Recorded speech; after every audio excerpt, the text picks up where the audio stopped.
Kapuso, makauban nato karong buntaga usa sa mga mubida sa atong angayang atangan nga Widow's Web. Makauban ta Pauline Mendoza. Maayong buntag, Pauline. Welcome back sa GMA Regional TV Live. It's been a while since we interviewed you last year. Anong nagbago sa'yo this year? Hello, maayong buntag sa lahat ng nanonood.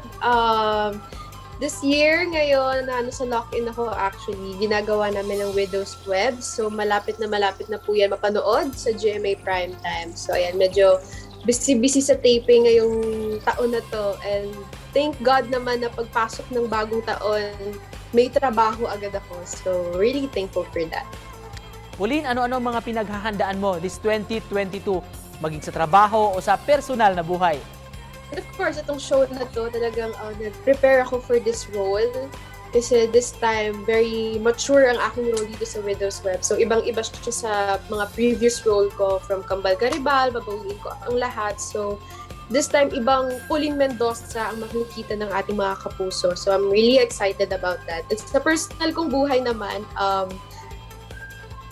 May goal ako this year. Sana ay hopefully, and gusto ko bumili ng bagong bahay, I hope.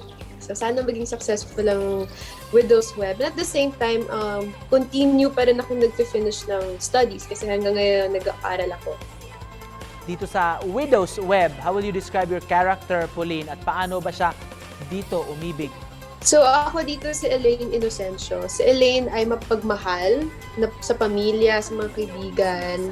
At importante sa kanya ang pagmamahal. Hanggang may nangyaring isang insidente sa fiancé niya, which is Frank, played by E.A. Guzman. So, doon naiikot ang storya. Hanapin ko ang hustisya para sa aking asawa. Gaano ka-challenging para sa'yo ang series na ito, Widow's Web, as an artist? At paano ka gina-guide ng mga co-actors mo, lalo na sa inyong director, of course, Direk Jerry Lopez, si Neneng? Siyempre, sobrang challenging. Nung binigay sa akin itong project na to, inaamin ko naman na may pressure kasi syempre the one and only Direk Jerry si Neneng to, and I've heard a lot of news about him na ang dami niyang mga successful na shows, and this is also his first show in GMA.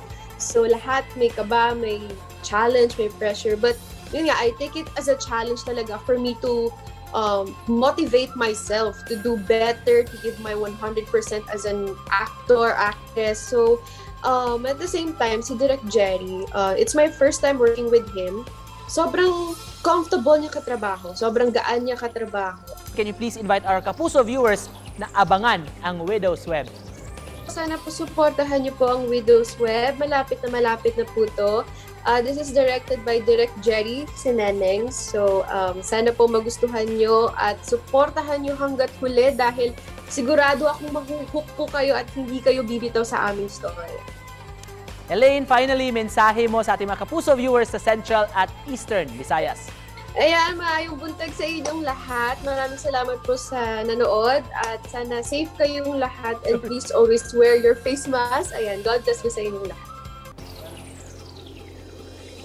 Alright, thank you so much Thank you. for joining us this morning, mga Kapuso. Pauline Mendoza.